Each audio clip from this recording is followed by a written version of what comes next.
is looking to fundamentally restructure the international trading system. And just yesterday, he announced a pause on what is called a global set of reciprocal tariffs for all countries but China. The U.S. never expected its closest ally to strike first, but Canada didn't just flip a switch. It launched a full-scale economic ambush. With one targeted move, Canada sabotaged the entire North American auto supply chain. Assembly lines are stalling, thousands of jobs are on the line, and the electric vehicle revolution, Canada may have just crushed it before it ever reached mass adoption. For Elon Musk, the timing couldn't be worse. His company is now the first and biggest casualty of a trade war spiraling into chaos. So what happens when your top trading partner becomes your top threat? What happens when your clean energy empire depends on a foreign supply chain? And what happens when Canada decides it's done playing nice? What's happening?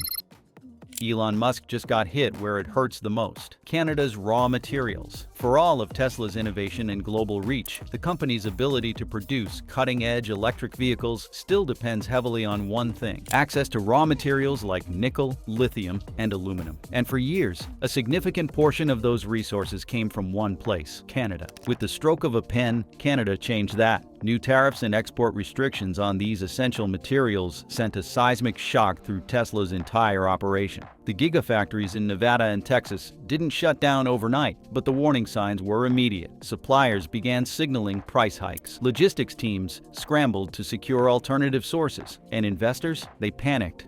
Tesla's stock began to fluctuate as markets absorbed the reality that its carefully built supply chain had just been compromised. The cost of battery production, already one of the most volatile expenses in the electric vehicle industry, began to climb rapidly. That left Tesla with two unappealing options: raise prices and risk losing market share, or absorb the costs and risk profitability. But it wasn't just a logistical nightmare, it was a political one too. Tesla had long been a symbol of American innovation, a private company helping push the world toward a cleaner, tech-driven future. Now that symbol had been dragged into the mud of international trade warfare. Canada's move wasn't just economic leverage, it was a reputational strike. It exposed the vulnerability of even the most celebrated U.S. companies. It challenged the idea that Tesla could operate globally without geopolitical consequence. And worst of all, it triggered fears that if Canada could do this, what might other countries do next? The message to Tesla was clear: build here or bleed. If Elon Musk wants to avoid long-term damage, he may have no choice but to construct new infrastructure on Canadian soil, or risk losing access to the very materials that make his vehicles run. And that dilemma cuts deeper than just Tesla. It calls into question the entire American electric vehicle strategy. Before we dive into that, make sure to hit that subscribe button so you don't miss what comes next. The EV frontline.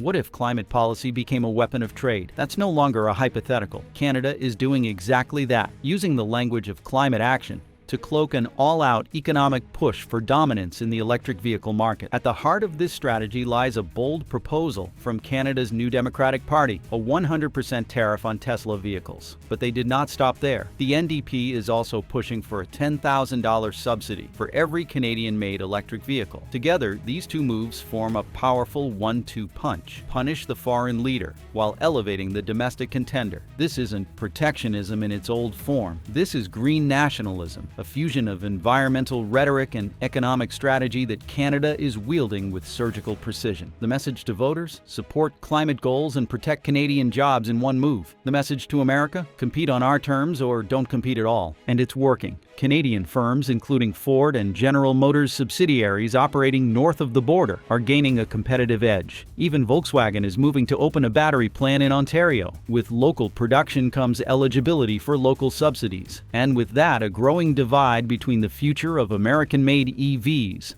and their Canadian counterparts. Ironically, the Trump administration had made EV adoption a cornerstone of its climate agenda. Yet the trade war with Canada could derail that vision. If Tesla and other automakers can't keep prices competitive due to raw material costs and supply chain disruptions, consumers will hesitate. Mass EV adoption requires affordability, and affordability is disappearing. What was once a unified North American clean energy mission is now fracturing along nationalistic lines, and Canada is no longer content to be a partner. It wants to be a leader. But leadership in this space doesn't just mean more EV plants. It means reshaping the entire trade landscape, and that reshaping is tearing apart the foundation of the U.S.-Canada auto industry. Collapse in motion.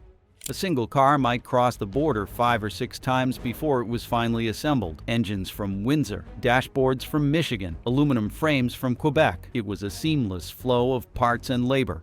Now that system is breaking down. The moment Canada imposed retaliatory tariffs and material restrictions, the ripple effects began. Ford warned of production slowdowns. General Motors paused output at select facilities. Suppliers started laying off workers. What had been an invisible, highly efficient ecosystem suddenly started collapsing under the weight of new costs and logistical barriers. What makes this especially dangerous is that it's not a typical industry slowdown. This is structural. These factories weren't built to operate in a high-tariff environment. Their margins are razor-thin. Their operations depend on predictable, tariff-free trade. When that disappears, the entire business model becomes unsustainable, and the worst is likely yet to come. If raw material costs keep rising, if delays keep piling up, and if political leaders double down instead of de-escalating, entire plants may shut down. Layoffs won't be temporary, they'll be permanent. Entire communities built around auto manufacturing, from Ontario to Ohio, could be economically devastated. This isn't just about higher car prices or frustrated supply chain managers. It's about the death of a system, one that once defined North American prosperity. And as the collapse unfolds, it opens the door to something even more dangerous. Because while America and Canada tear each other apart, other nations are quietly stepping in to take their place. The blue-collar betrayal. In towns across the Midwest, places like Flint, Youngstown, and Janesville, there was hope. Hope that protectionist policies, led by President Donald Trump, would reignite American manufacturing. That after decades of plant closures, outsourcing, and offshoring, jobs would return. Families believed that tariffs on foreign goods would level the playing field and finally bring back the dignity of blue-collar work. But that dream is collapsing under the weight of its own contradictions. Factories that were promised a second chance are now laying off workers. Entire shifts are being canceled. Union leaders are sounding the alarm as production costs spike and orders dry up. The reality on the ground is devastating. The very communities Trump vowed to protect are experiencing the exact opposite of what they were promised, and the pain is sharpest in the auto sector, where the supply chain's entanglement with Canada has made tariffs a loaded gun pointed directly at American jobs. General Motors has already begun slowing output at several plants. Ford is warning of job cuts at facilities heavily dependent on Canadian aluminum and electronic components. Stellantis has hinted at temporary shutdowns. And what's causing this? Not Chinese manipulation, not cheap Mexican labor. It's a trade war with America's closest ally, Canada, a country that, until recently, accounted for nearly 3/4 of North America's integrated auto parts supply chain. The blue-collar betrayal is not just economic, it's emotional. These are workers who took pride in building America's backbone. Now they are watching their jobs vanish again, this time because of a political chess match they never asked to be part of. And this isn't a temporary hit. These lost jobs are not coming back. Suppliers are fleeing. Investment is freezing. The foundation of American manufacturing is cracking at its core. But as plants darken and paychecks shrink, the political fallout is just beginning. And that's where the real panic begins. At the ballot box, Trump's tariff trap. When President Donald Trump launched his trade war strategy, it wasn't just about economics. It was about politics. It was about reclaiming the Rust Belt, flipping swing states, and building a new conservative coalition rooted in economic nationalism. And for a while, it worked. In 2016, and again in 2020, blue-collar workers rallied behind the message of America First. But now, with the 2024 election looming, that very strategy is backfiring, and fast. In Michigan, thousands of auto workers have seen hours slashed and shifts eliminated. In Pennsylvania, steel mills that were supposed to reopen are instead scaling back. In Wisconsin, small manufacturing hubs are closing down altogether, and voters are noticing. The anger that once energized Trump's base is curdling into resentment. They believed the tariffs would bring jobs. Instead, they brought layoffs, higher prices, and broken promises. Behind closed doors, Republican strategists are panicking. They're seeing poll numbers shift in counties that were once safe. And they're realizing that trade wars may fire up a rally crowd, but they devastate real communities. The economic pain is becoming political poison. Even within the party, fractures are widening. Pro-business conservatives are openly criticizing the administration's hardline stance, warning that continued escalation could cost the party key governorships and congressional seats. Meanwhile, populist factions are doubling down, blaming Canada, China, and even domestic companies for the chaos. The result? A party at war with itself, right when unity is most needed. President Donald Trump, never one to back down from a fight, has signaled that more tariffs may be coming. But with job losses mounting and prices rising, the political risk is becoming harder to ignore, especially when rival candidates are already framing his policies as an economic disaster. But the backlash isn't just political, it's financial, and it's coming for every American behind the wheel. Because the next crisis, it's parked right in your driveway. Sticker shock. What used to be a proud moment for American families buying a new car is quickly becoming a financial nightmare. Prices have soared across the board. Whether you are eyeing a compact sedan or a heavy-duty truck, the sticker shock is immediate and punishing, and the reason behind this affordability crisis can be traced directly back to the unraveling of the U.S.-Canada trade relationship. Steel tariffs, aluminum duties, and semiconductor shortages have combined into a perfect storm. Add in the retaliatory tariffs on automotive components, and suddenly, the cost of building a car in North America has surged by thousands of dollars. For consumers, that means one thing: they're being priced out of the market. Even used vehicles, once considered the fallback for budget-conscious buyers, are now selling at record highs. The average used car price has risen more than 40% in just 2 years. And it's not just the purchase price. Repair costs are exploding too. That fender bender? Expect to pay double. Need a new alternator or computer module? You might have to wait months and drain your savings to cover it. Automakers are struggling to balance production with demand. Some, like Ford and General Motors,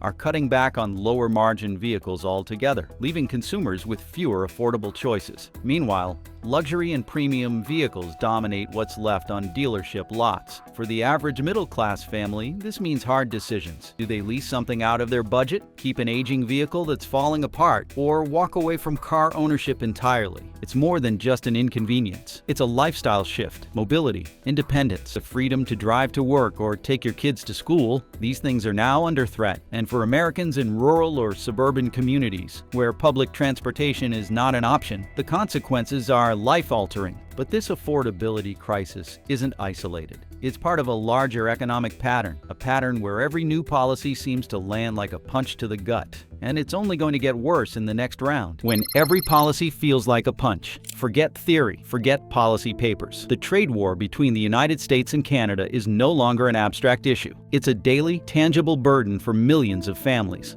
The average American is now paying more for nearly everything: food, fuel, housing, electronics, and construction materials. And at the center of this economic squeeze, the tariffs. Appliances that once cost $800 are now over $1,000. Lumber and drywall have surged, making home renovations or new builds nearly impossible for the working class. Electronics, packed with components sourced from Canadian and foreign suppliers, are more expensive and harder to find. Families looking to upgrade their phones, laptops, or household essentials are being forced to wait or go without. Small businesses are especially vulnerable. Local hardware stores, appliance retailers, and auto repair shops are drowning under inflated wholesale costs. Margins are shrinking. Profits are vanishing. Some are closing. Others are raising prices just to survive, passing the pain down to customers already stretched thin. The result is an economic environment that feels less like capitalism and more like a slow-motion implosion. This wasn't supposed to happen. Tariffs were framed as a way to protect American enterprise.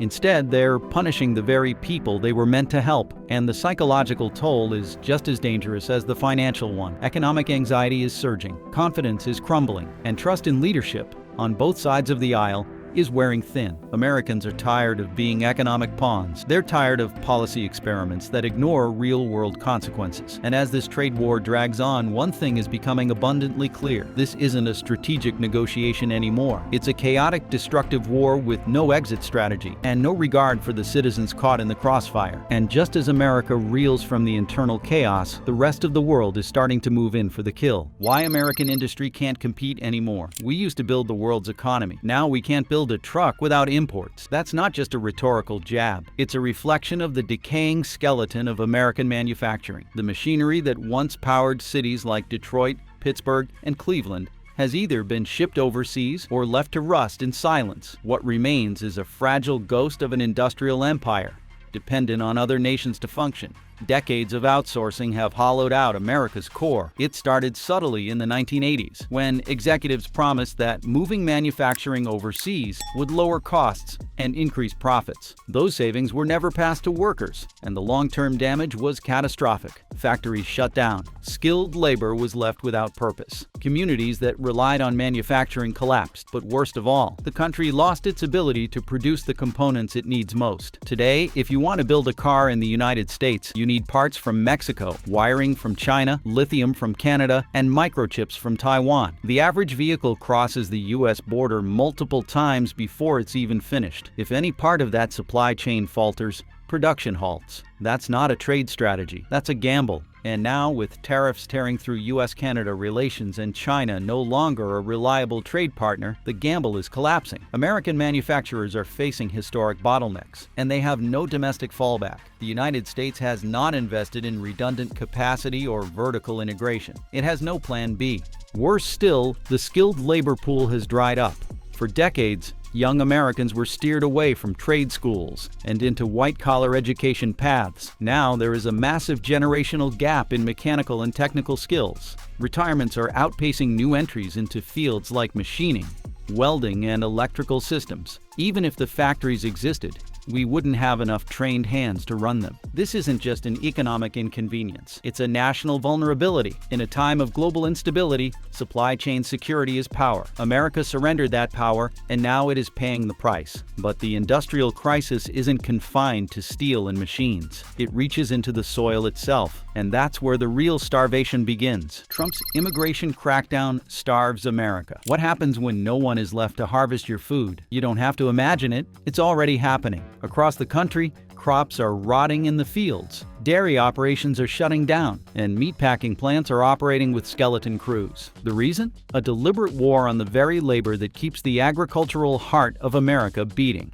President Donald Trump's sweeping immigration crackdowns have triggered a slow-moving catastrophe in U.S. farming. For decades, American agriculture has relied on migrant labor, primarily from Mexico and Central America, to perform the backbreaking tasks that few Americans are willing to do. Planting, pruning, picking, milking, slaughtering. These jobs are physically punishing, poorly paid, and often seasonal. And yet, without them, the entire food system begins to fail. With mass deportations accelerating and work visa restrictions tightening, farms are finding it impossible to hire the workers they need. In places like California's Central Valley and Georgia's peach orchards, crops are being abandoned. In Wisconsin and Iowa, dairy farmers are downsizing or selling out entirely. In the Midwest and South, the meatpacking industry is resorting to desperate measures, including automation and importing temporary foreign workers at higher costs. The effects don't stop at the farm gate. As supply drops, prices rise. Grocery store shelves begin to look thinner. The cost of fresh produce,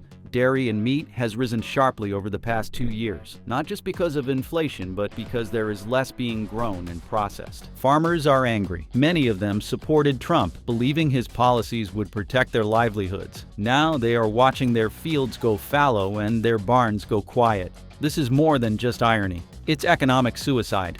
And it's not just about food. This labor vacuum is spreading to other essential sectors, and the pressure is building in every wallet. Shrinking paychecks, exploding costs.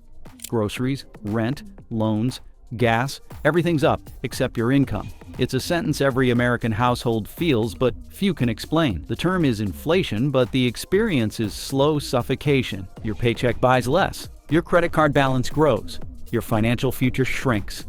Over the past 3 years, the United States has seen a relentless climb in the cost of living. Food is more expensive. Energy is more volatile. Housing has become a dream, not a right. But while prices have surged, wages have barely budged. Raises that once looked generous now feel laughable when rent jumps by hundreds of dollars, and insurance premiums skyrocket overnight. Credit card debt has passed $1 trillion for the first time in history. That number isn't abstract. It's a measure of desperation. Millions of families are using borrowed money to pay for groceries, gasoline, and medicine. With interest rates now at their highest levels since the early 2000s, that debt is becoming impossible to manage. Even savings accounts are shrinking. Inflation-adjusted adjusted incomes have declined for most working-class households. That means that even if your boss gave you a raise, your standard of living still dropped. You're working harder and falling further behind. And yet, corporations are posting record profits. How? By exploiting pricing power. Many companies are using inflation as an excuse to hike prices beyond what's necessary, squeezing every extra penny from families too financially stretched to say no. This is not just a momentary blip. This is a structural shift, an economy where basic necessities are luxuries and financial security is reserved for the top 10%. The result? A middle class in retreat. And that brings us to the most dangerous tipping point of all, the death of the middle class, a nation falling apart quietly. It's not just about jobs anymore, it's about survival. Across the United States, the middle class is disintegrating, not with a bang, but with a quiet, grinding erosion of stability, dignity, and hope. Home ownership, once the hallmark of the American dream, is increasingly out of reach. Mortgage rates have more than doubled in just 2 years. Starter homes are priced like mansions, and even those with decent incomes can't afford the down payments. Rent is no better. In many cities, even a modest one-bedroom apartment can eat up over half of a household's monthly income. Healthcare? Still unaffordable. College tuition? Up again. Childcare? Scarce and expensive. And now, with shrinking savings and rising debt, the middle class is one medical emergency or car repair away from financial disaster. But it's not just material. The emotional weight is heavier than ever. Anxiety is now a baseline. Parents are scared their kids won't do better than them. Retirees are returning to work. Young adults are stuck living with their parents, not by choice but by necessity. There is no longer a clear ladder to climb. Instead, people are working 2 jobs just to stand still. The economy tells them they're failing. In truth, the system is failing them. And that is where collapse begins. Not with riots in the streets, but with resignation in the home. A nation built on mobility and merit is becoming a place where class is destiny. That's not just tragic, it's dangerous. And while the middle class crumbles, outside forces are circling, ready to take advantage of America's self-inflicted collapse, China's golden opportunity. As the United States wages a bruising trade war with Canada, another player is quietly cleaning up the spoils, China. While Washington fights with its closest neighbor, Beijing has been busy doing what it does best, playing the long game. And this time its prize isn't just market share, it's control over the future of the global auto industry. China has wasted no time stepping into the vacuum left by America's increasingly erratic trade policies. With the United States slapping tariffs on Canadian exports and triggering retaliatory measures, Canada has started looking eastward for more reliable partners. In recent months, Chinese firms have aggressively courted Canadian companies that extract and refine critical minerals like lithium, nickel, cobalt, and graphite, materials that are essential to building electric vehicle batteries. These are the same resources that Tesla, General Motors, and Ford rely on to keep their electric dreams alive. Beijing has offered long-term purchase agreements, joint ventures, and infrastructure investments that the United States failed to match. Chinese-backed firms are setting up deals to lock down Canadian supply for the next decade, cementing their dominance in the electric vehicle supply chain. And Canada, tired of being treated as an expendable pawn by Washington, is listening. This isn't just about batteries or cars. It's about leverage. With every Canadian mineral China secures, it gains more control over the future of green technology. Beijing is using America's trade war as a once-in-a-generation opportunity to corner the market. And with American automakers scrambling for stable supply chains, China now holds a card that could cripple U.S. production without firing a shot. Just when Washington thought it could isolate Beijing with tariffs and alliances, it underestimated how quickly its own neighbors would shift allegiances. As Canada opens its economic doors to Chinese capital, the landscape of North American trade is being rewritten, and not by Washington. The great irony? America's protectionism handed its biggest rival the keys to the future. But China is not the only country reassessing its alliances. Nobody trusts America.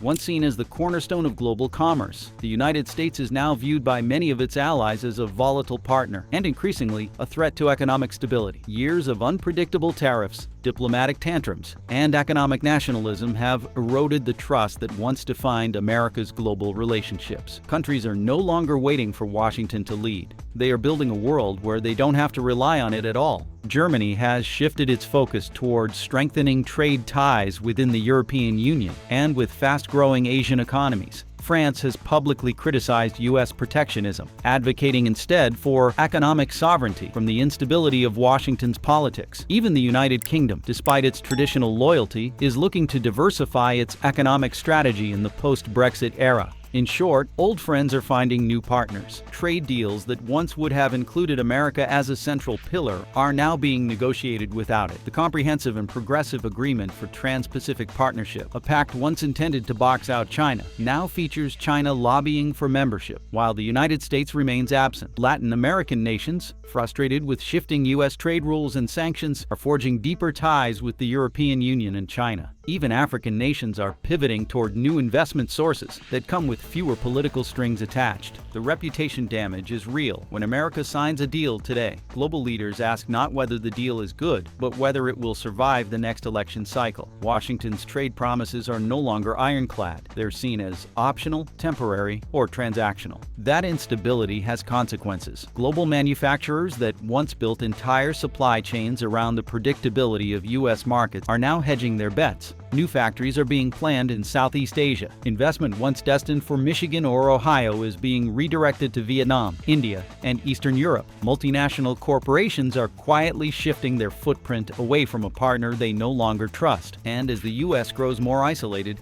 it is also falling behind in the very industries it once pioneered. The EV throne is up for grabs. Not long ago, the United States led the world in electric vehicle innovation. Tesla was a symbol of American ingenuity, and Washington touted green technology as the cornerstone of a new industrial era. But now that crown is slipping, and fast. South Korea has surged forward with Hyundai and Kia delivering affordable, high-performance EVs with global appeal. Germany, through Volkswagen and BMW, has doubled down on electrification with massive investments and a laser focus on quality and scale. Even Vietnam has entered the scene with VinFast, a new EV automaker that is rapidly expanding into the U.S. market while benefiting from streamlined government support and clear trade strategy. Meanwhile, American policy has become a tangled web of conflicting goals. Tariffs meant to protect jobs have driven up the cost of raw materials. Trade wars have disrupted supply chains. Immigration crackdowns have created labor shortages in the very factories meant to build the next generation of vehicles. Federal subsidies for EVs are either too limited or politically targeted, depending on the administration. The result? An EV industry hobbled by inconsistency and chaos. Tesla's production is under threat due to Canadian mineral tariffs. Ford and General Motors face logistical bottlenecks and workforce constraints. American consumers are watching EV prices rise just as they were supposed to fall. In contrast, rival nations have built coherent, long-term strategies. South Korea and Germany are not just building cars, they're building ecosystems, battery plants, supplier networks, and domestic raw material access. They have national plans and stable international partnerships. The United States, once the front-runner, is now bogged down by infighting and uncertainty. As the world races toward mass EV adoption, America's head start is vanishing, and as new players enter the arena with focused agendas and global alliances, the U.S. risks being left behind, a warning sign that this isn't just about autos anymore. Because while America fights to hold on to the past, the rest of the world is already writing the future. A new global order, and the U.S. is not invited. The most alarming consequence of the U.S.-Canada trade war may not be the factory closures or the layoffs. It may be the realization that the world is moving on without the United States. A new global order is taking shape, and America's name is no longer at the top of the guest list. India, the world's most populous country, is rapidly becoming a major economic force. With its massive domestic market and growing high-tech sector, it is forming new alliances with Europe, the Gulf states, and even Canada. India is leveraging the chaos in North America to reposition itself as a stable, long-term trade partner, one that doesn't play political games with its economic commitments. The ASEAN bloc, nations like Indonesia, Thailand, and Malaysia are rising fast. These countries are seizing the manufacturing and supply chain opportunities that the U.S. is losing. They're building ports, investing in infrastructure, and welcoming international firms looking for stability. And crucially, they are forging regional trade agreements that exclude the United States entirely. Canada, once America's most loyal trading partner, is actively realigning its economy away from Washington. With new investments from Europe and Asia, and a growing focus on self-reliant energy and mineral strategies, Canada is signaling that it will not be a junior partner in a dysfunctional relationship. Under Prime Minister Mark Carney, the country is pursuing a foreign policy that emphasizes economic sovereignty and diversified partnerships.